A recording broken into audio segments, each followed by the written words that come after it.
Part 1. You will hear a woman who works at an employment agency talking to a man about jobs he could apply for. First, you have some time to look at questions 1 to 5.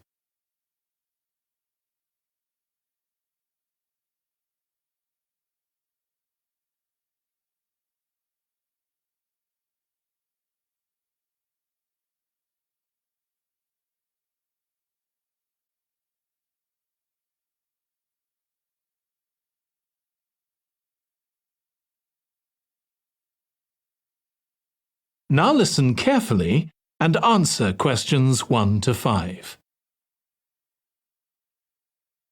Good morning. Thanks for coming in to see us here at the agency, Joe. I'm one of the agency representatives and my name's Sally Baker. Hi, Sally. I think we spoke on the phone, didn't we? That's right, we did. So thank you for sending in your CV. We've had quite a careful look at it, and I think we have 2 jobs that might be suitable for you. OK. The first one is in a company based in North London. They're looking for an administrative assistant. OK. What sort of company is it?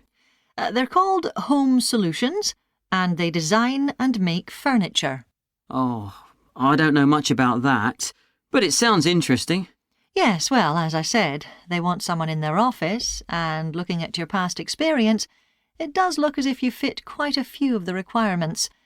So on your CV it appears you've done some data entry? Yes. So that's one skill they want. Then they expect the person they appoint to attend meetings and take notes there. OK. I've done that before, yes. And you need to be able to cope with general admin. Filing and keeping records and so on. That should be OK. And in my last job, I also had to manage the diary. Excellent. That's something they want here too. I'd suggest you add it to your CV. I don't think you mentioned that, did you? No.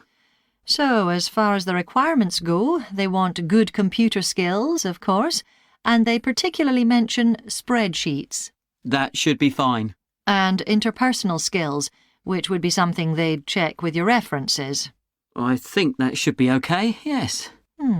Then they mention that they want someone who is careful and takes care with details. Just looking at your CV, I'd say you're probably all right there. I think so, yes. Do they want any special experience?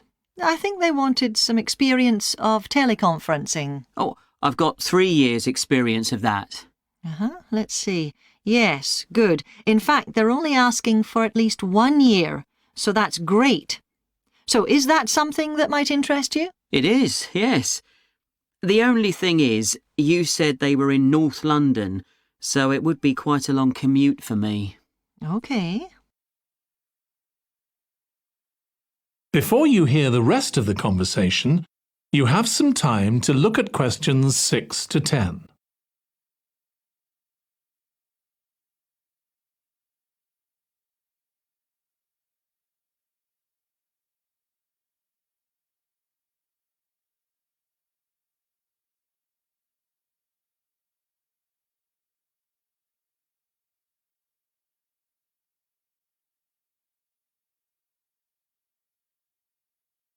Now listen and answer questions 6 to 10. So the second position might suit you better as far as the location goes. That's for a warehouse assistant, and that's in South London. Yes, that would be a lot closer. And you've worked in a warehouse before, haven't you? Yes. So as far as the responsibilities for this position go, they want someone who could manage the stock, obviously, and also deliveries. That should be OK. You've got to keep track of stuff, but I've always been quite good with numbers. Good. That's their first requirement. And they want someone who's computer literate, which we know you are. Sure. Then they mention organisational skills. They want someone who's well organised. Yes, I think I am. And tidy? Yes, they go together really, don't they? Sure. Then the usual stuff. They want someone who can communicate well, both orally and in writing. OK. And for the last warehouse job I had, one of the things I enjoyed most was being part of a team. I found that was really essential for the job. Excellent. Yes, they do mention that they want someone who's used to that, yes. Now, when you were working in a warehouse last time, what sorts of items were you dealing with? It was mostly bathroom and kitchen equipment, sinks and stoves and fridges. So you're okay moving heavy things? Sure, I'm quite strong and I've had the training. Good. Now, as far as experience goes, they mention they want someone with a licence and that you have experience of driving in London, so you can cope with the traffic and so on. Yes, no problem. And you've got experience of warehouse work. And the final thing they mention is customer service. I think, looking at your CV, you're okay there. Right. So, what about pay? Can you tell me a bit more about that, please? That is the end of part 1. You now have 1 minute to check your answers to part 1.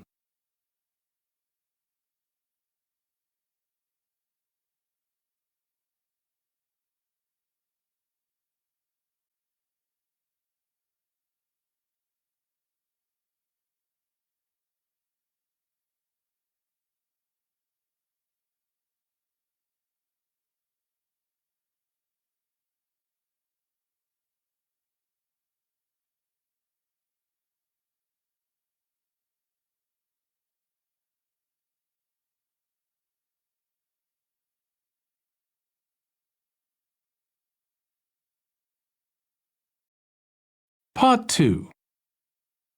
You will hear a woman called Alice Riches talking on the radio about a scheme which involves closing streets to traffic to allow children to play. First, you have some time to look at questions 11 to 16.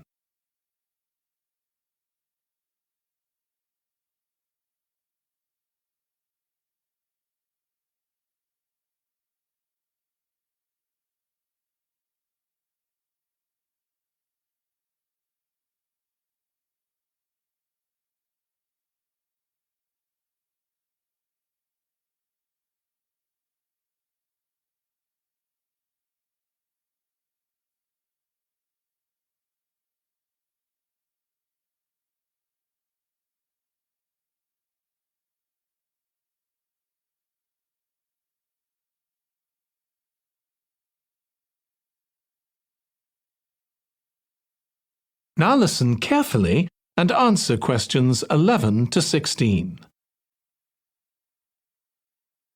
My guest on the show today is Alice Riches, who started the street play scheme where she lives in Beechwood Road. For those of you that don't already know, street play involves local residents closing off their street for a few hours so that children have a chance to play in the streets safely. She started it in her own street, Beechwood Road, and the idea caught on. And there are now street play schemes all over the city. So when did you actually start the scheme, Alice? Well, I first had the idea when my oldest child was still a toddler. So that's about 6 years ago now. But it took at least 2 years of campaigning before we were actually able to make it happen. So the scheme's been up and running for 3 years now. We'd love to be able to close our road for longer, for the whole weekend, from Saturday morning until Sunday evening, for example. At the moment, it's just once a week. But when we started, it was only once a month. But we're working on it. So what actually happens when Beechwood Road is closed? We have volunteer wardens, mostly parents, but some elderly residents too, who block off our road at either end. The council have provided special signs, but there's always a volunteer there to explain what's happening to any motorists. Generally, they're fine about it. We've only had to get the police involved once or twice. Now, I should explain that the road isn't completely closed to cars, but only residents' cars are allowed. If people really need to get in or out of Beechwood Road, it's not a problem as long as they drive at under 20 kilometres per hour. But most people just decide not to use their cars during this time, or they park in another street. The wardens are only there to stop through traffic. So can anyone apply to get involved in street play? Absolutely. We want to include all kids in the city, especially those who live on busy roads. It's here that demand is greatest. Obviously, there isn't such demand in wealthier areas where the children have access to parks or large gardens, or in the suburbs where there are usually more places for children to play outside. I'd recommend that anyone listening who likes the idea should just give it a go. We've been surprised by the positive reaction of residents all over the city, and that's not just parents. There are always a few who complain, but they're a tiny minority. On the whole, everyone is very supportive and say they're very happy to see children out on the street, even if it does get quite noisy. Before you hear the rest of the conversation, you have some time to look at questions 17 to 20.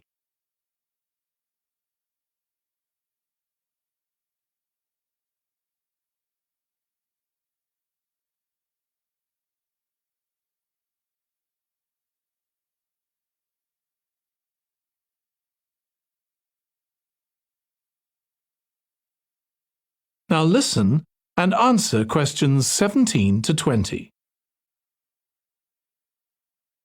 There have been so many benefits of street play for the kids.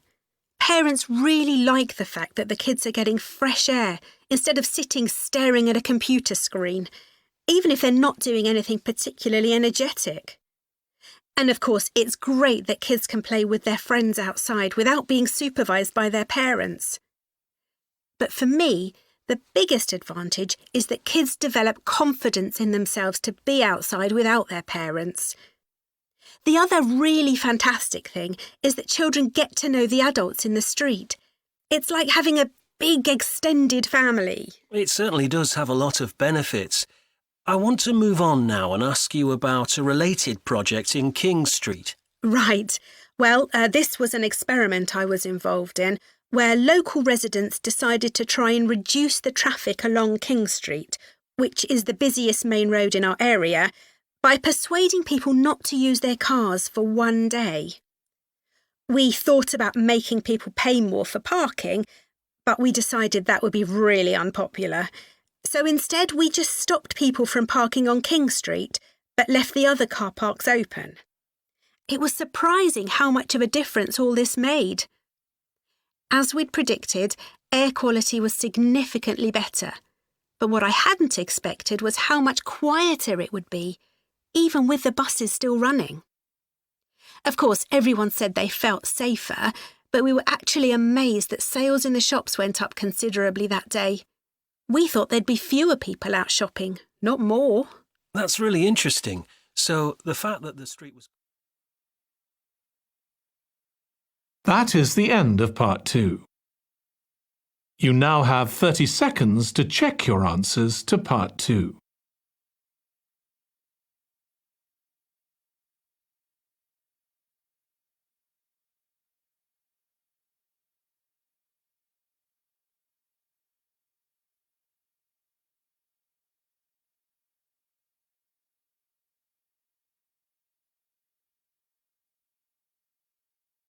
Part 3. You will hear two students, called Hazel and Tom, talking about Hazel's media studies assignment. First, you have some time to look at questions 21 to 26.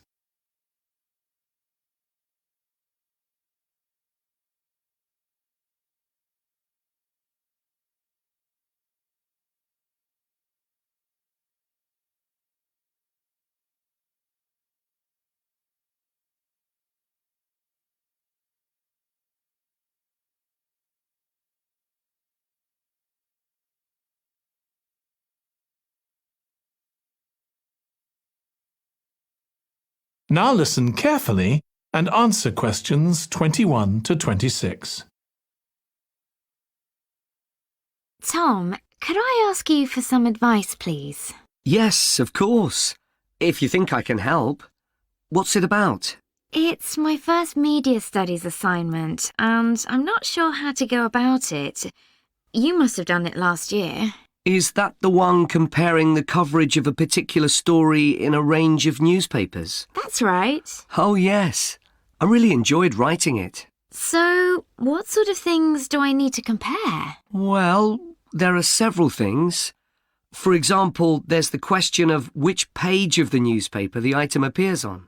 You mean because there's a big difference between having it on the front page and the bottom of page 10, for instance? Exactly. And that shows how important the editor thinks the story is. Then there's the size. How many column inches the story is given. How many columns it spreads over. And I suppose that includes the headline. It certainly does.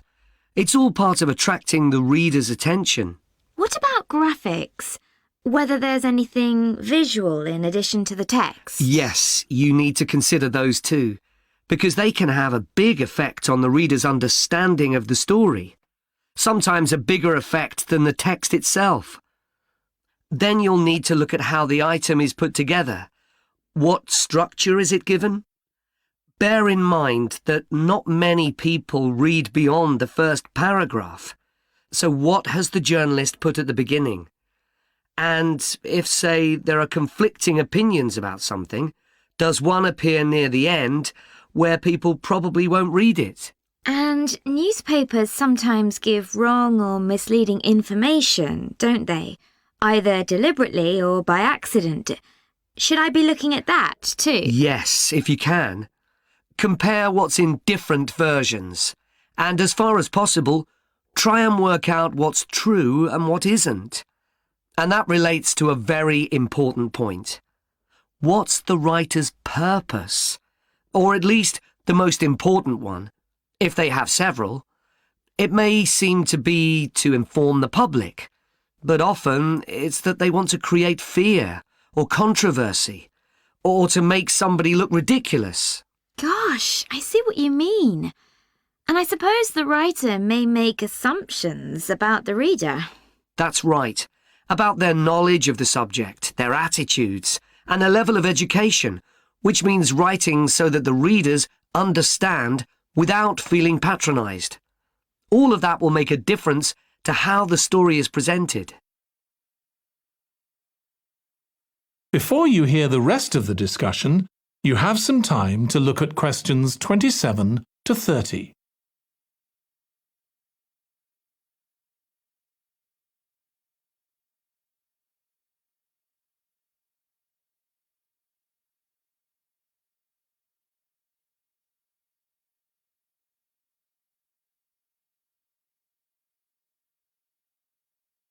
Now listen and answer questions 27 to 30. Does it matter what type of story I write about? No. National or international politics, the arts, anything, as long as it's covered in 2 or 3 newspapers. Though, of course, it'll be easier and more fun if it's something you're interested in and know something about. And on that basis, a national news item would be worth analysing. I'm quite keen on politics, so I'll try and find a suitable topic. What did you choose for your analysis, Tom? I was interested in how newspapers expressed their opinions explicitly. So I wanted to compare editorials in different papers, but when I started looking, I couldn't find 2 on the same topic that I felt like analysing. In that case, I won't even bother to look. So in the end, I chose a human interest story, a terribly emotional story about a young girl who was very ill, and lots of other people, mostly strangers, raised money so she could go abroad for treatment. Actually, I was surprised. Some papers just wrote about how wonderful everyone was, but others considered the broader picture, like why treatment wasn't available here. I usually find stories like that raise quite strong feelings in me. I'll avoid that. Perhaps I'll choose an arts topic, like different reviews of a film or something about funding for the arts. I'll think about that. Yes, that might be interesting. OK, well, thanks a lot for your help, Tom. It's been really useful. You're welcome. Good luck with the assignment, Hazel. That is the end of part 3. You now have 30 seconds to check your answers to part 3.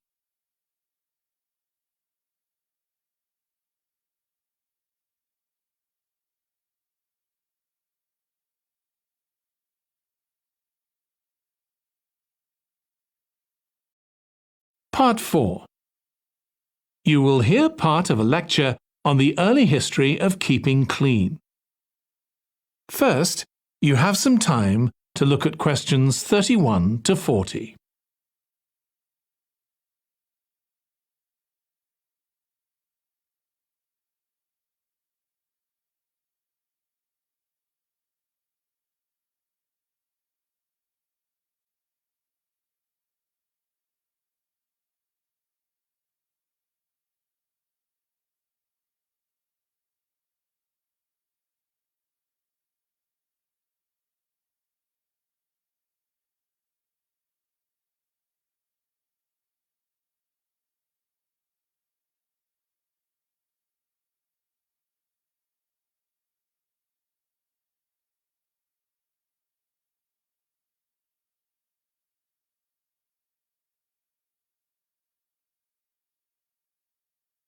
Now listen carefully and answer questions 31 to 40. Nowadays, we use different products for personal cleanliness, laundry, dishwashing and household cleaning, but this is very much a 20th century development. The origins of cleanliness date back to prehistoric times. Since water is essential for life, the earliest people lived near water and knew something about its cleansing properties, at least that it rinsed mud off their hands. During the excavation of ancient Babylon, evidence was found that soap making was known as early as 2800 BC. Archaeologists discovered cylinders made of clay, with inscriptions on them saying that fats were boiled with ashes. This is a method of making soap, though there's no reference to the purpose of this material. The early Greeks bathed for aesthetic reasons and apparently didn't use soap. Instead, they cleaned their bodies with blocks of sand, pumice and ashes, then anointed themselves with oil and scraped off the oil and dirt with a metal instrument known as a strigil. They also used oil mixed with ashes. Clothes were washed without soap in streams. The ancient Germans and Gauls are also credited with discovering how to make a substance called soap, made of melted animal fat and ashes. They used this mixture to tint their hair red. Soap got its name, according to an ancient Roman legend, from Mount Sapo, where animals were sacrificed, leaving deposits of animal fat. Rain washed these deposits, along with wood ashes, down into the clay soil along the river Tiber. Women found that this mixture greatly reduced the effort required to wash their clothes. As Roman civilization advanced, so did bathing. The first of the famous Roman baths, supplied with water from their aqueducts, was built around 312 BC. The baths were luxurious, and bathing became very popular. And by the 2nd century AD, the Greek physician Galen recommended soap for both medicinal and cleansing purposes.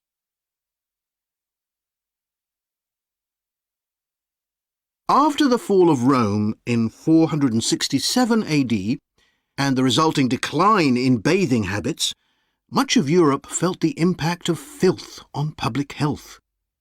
This lack of personal cleanliness and related unsanitary living conditions were major factors in the outbreaks of disease in the Middle Ages, and especially the Black Death of the 14th century. Nevertheless, soap-making became an established craft in Europe, and associations of soap makers guarded their trade secrets closely.